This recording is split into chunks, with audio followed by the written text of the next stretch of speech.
बताइए आपका आज का क्या है। दरबार का तो एक सूत्रीय कार्यक्रम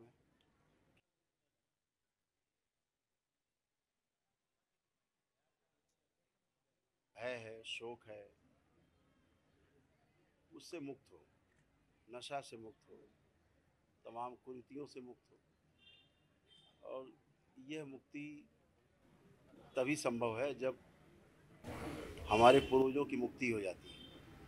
अगर पूर्वजों की, हमारे एंसेस्टर्स की मुक्ति नहीं होती है और उनकी जो रोगी नकारात्मक स्मृतियां हैं उनकी मृत्यु के समय के कष्ट की, जब तक वो नष्ट नहीं होती तब तक ये नष्ट नहीं होती। बार बार रिपीट होते रहते हैं। आप एक बार इलाज कराएंगे फिर वही हो जाएगा, दोबारा कराएंगे फिर कैंसर हो जाएगा, दोबारा फिर कैंसर हो जाएगा, फिर कैंसर में मर जाएगा।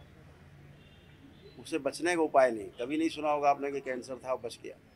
वो कैंसर से ही मरेगा। हार्ट पेशेंट है, वो हार्ट अटैक से ही मरेगा। बार बार उसको अटैक होगा। वो स्मृति है जो बार बार काम करती रहती है।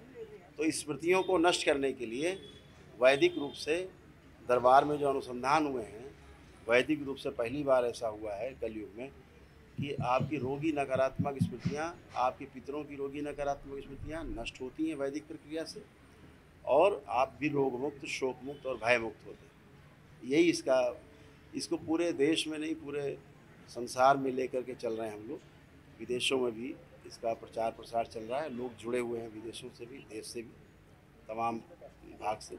तो उसको हम लोग लेकर के चल रहे हैं। उसी का अभियान है कि ये तीसरी बार अभी इधर आने का हुआ। आप दूसरी बार आए थे बेंगलोर में, क्या इसी देवस्थान में दूसरी बार आपको प्रश्न इस करके क्या है? इस देवस्थान में दूसरी बार आए। हाँ, हाँ। क्योंकि ये बहुत ही पवित्र स्थान अच्छा। है। हनुमान जी का बहुत ही पवित्र सिद्ध स्थान है। इधर तो जो आता है वो अपने आप मस्ती में रहता है। क्या इतना टेक्नोलॉजी होने के बाद आपकी तरह साधु संतों का ये वैदिक धर्म तो परंपरा इलाज करके क्या आपका मन में से? टेक्नोलॉजी आई कहाँ से है? हम्म। किधर से है टेक्नोलॉजी? ये जो टेक्नोलॉजी आज जिसको ये विकास कह रहे हैं, आज हमने ये जान लिया, अभी ये जान लिया, अब ये जान गए। सनातन धर्म में तो सारा जान के बैठे हुए हैं, पूरा नहीं, जान के बैठे। इलाज सभी लोग हाँ, उसी से कोई भी जाति धर्म का हो, उससे कोई मतलब नहीं है। जो विधि का पालन करेगा, नियम का पालन करेगा, वो रोग मुक्त और भय मुक्त और शोक मुक्त होगा। अभी आप देखेंगे हवन के बाद यहाँ जितने भी लोग कष्ट में हैं, अभी कष्टों से मुक्त मिलेंगे आपको सारे। अभी लोगों की इतना तंत्र मंत्र में जरा देखने के आपकी तरफ से क्या इधर चलता रहता है होम हवन? देखो, तंत्र मंत्र को बड़ा अलग रूप से लिया गया है। लोगों ने टोना टोटका को तंत्र मंत्र मान लिया। जो टोना टोटका, जादू टोना, झाड़ फूक करते हैं, ये इन लोगों का बहिष्कार होना चाहिए। इन लोगों का समाज में कोई स्थान नहीं है। ये लोगों को बेवकूफ़ बनाते हैं और स्वयं भी बेवकूफ़ हैं। तो अपने को, उनका मति भ्रष्ट है, दूसरे का भी मति भ्रष्ट करते हैं। मैंने आपको बताया कि बिना पितृ मुक्ति हुए, बिना पूर्वजों की मुक्ति हुए, बगैर उनके नकारात्मक रोगी स्मृतियाँ मृत्यु के समय की नष्ट किए, आपके तमाम जन्मों जन्मों की मृत्यु के समय की रोगी नकारात्मक स्मृतियाँ रहती रहती हैं हमारे चित्त में, हमारे कारण शरीर में। वो जब तक नष्ट नहीं होगी वैदिक रूप से, कष्टों में आदमी बना रहेगा। इनके हटते ही आदमी कष्टों से मुक्त हो जाता है। बहुत सिंपल है और कोई तरीका नहीं है। झाड़ फूक, टोना टुटका, ये लोगों को बर्बाद करते हैं, कष्ट में लाते हैं और कष्ट बढ़ाते हैं। यहाँ जितने लोग कभी गए होंगे झाड़ फूक, टोना टुटका में, उन्हें उस समय लगा होगा हाँ हाँ कुछ हुआ, लेकिन उसके बाद और कष्ट में चले गए। ऐसे धीरे धीरे दलदल में धंसते जाते हैं। ईश्वर कृपा के बिना, गुरु कृपा के बिना, बगैर ईश्वर की भक्ति के, बगैर गुरु की भक्ति के, गुरु के प्रति समर्पण के, रोग से, कष्टों से, भय से, शोक से मुक्ति नहीं हो सकती। यही तरीका है। क्या बोलना चाहते हैं बेंगलोर वासियों का, आपका, वो महाभक्त महाशय का और देशवासियों का? सभी के लिए एक ही संदेश है कि अपने पितरों की मुक्ति जरूर कराएं, क्योंकि उनको भी आगे धारा में चलने का मौका मिले। वो जो 84 लाख योनियों का जो हमारा बंधन है, मुक्ति अगर रुक जाती है पूर्वजों की, तो वो फिर दूसरी योनि में चले जाते हैं, नाना प्रकार की योनियों में जाते हैं, फंसे रहते हैं। तो अगर वो 84 लाख योनियों के जन्म मरण के बंधन के चक्र में चले जाए, उस मुक्ति की बात हो रही है। यानी प्रेत योनि बोलते हैं उसको। प्रेत योनि का अर्थ ये नहीं कोई भूत प्रेत होता है। प्रेत योनि का अर्थ होता है जैसे प्लेटफॉर्म पे खड़े होकर के आप अपनी ट्रेन का इंतजार कर रहे हैं, तो आप अपना ट्रेन आया, बैठ गए, चले गए। वो plate just like a platform. प्रेत एक भाव है, कोई व्यक्ति नहीं है कि आपको खा जाएगा। वो एक भाव है। तो उस प्रकार के जो समस्या है वो जो नष्ट होती है वो केवल आपके वैदिक प्रक्रिया से नष्ट होती है। और पितरों को मुक्ति मिले, पितरों को मुक्ति मिले तभी आपको समस्याओं से, कष्टों से, रोगों से मुक्ति मिल सकती है।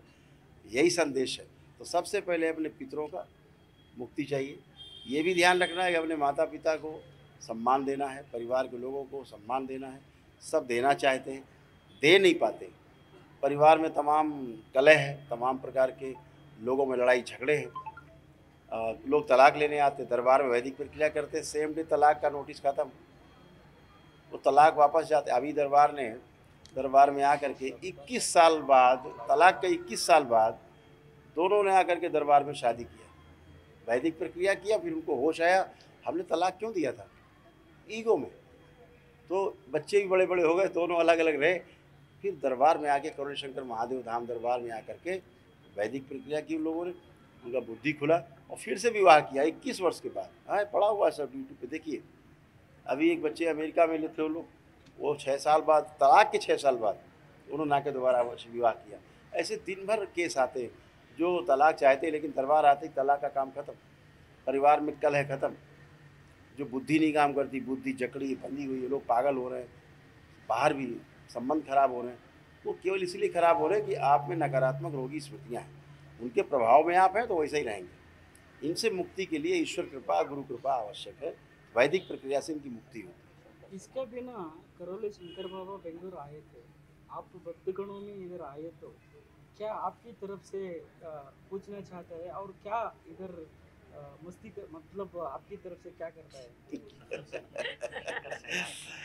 इधर दरबार का एक शंकर सेना भी है। शंकर सेना भक्त के लिए क्या आपका ये तो वो उनका काम है कि हम सबको जितना भी दरबार के शिष्य हैं, जो भक्त हैं, उनको सुरक्षा प्रदान करना, उनको उत्साह बढ़ाना, उनके घर घर जाकर के जोड़ना, उनको एक साथ किसी कार्यक्रम में व्यवस्था बनाना, हाँ, सेवा करना सबका, और सेवा के द्वारा संदेश देना कि सेवा से भी मुक्ति संभव है।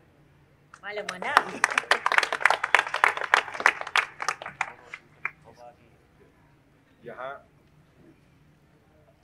अभी हम लोग you see the power of the Vedic process Havan. After the Havan is complete, the same people will ask to get up, and the same people will say we have nothing now. In front of your eyes, चमत्कार नहीं, this is science. No चमत्कार, no रहस्य। इस दरबार में चमत्कार और रहस्य नाम की कोई वस्तु नहीं मानते हम। संसार में कोई रहस्य होता नहीं, कोई चमत्कार होता नहीं, जो होता है नियम से होता है। अगर कोई आपको चमत्कार लग रहा है, इसका मतलब आपने कभी होते हुए नहीं देखा, इसलिए आपको चमत्कार लग रहा है। आप उस विधि को नहीं जानते, इसलिए आपको रहस्य लग रहा है। लेकिन आप जैसे विधि को जान जाते हैं तो आपके दिमाग से चमत्कार हट जाता है, रहस्य हट जाता है।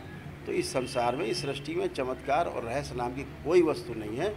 सब कुछ नियम से होता है, सब विधि से होता है और सृष्टि के नियमानुसार होता है।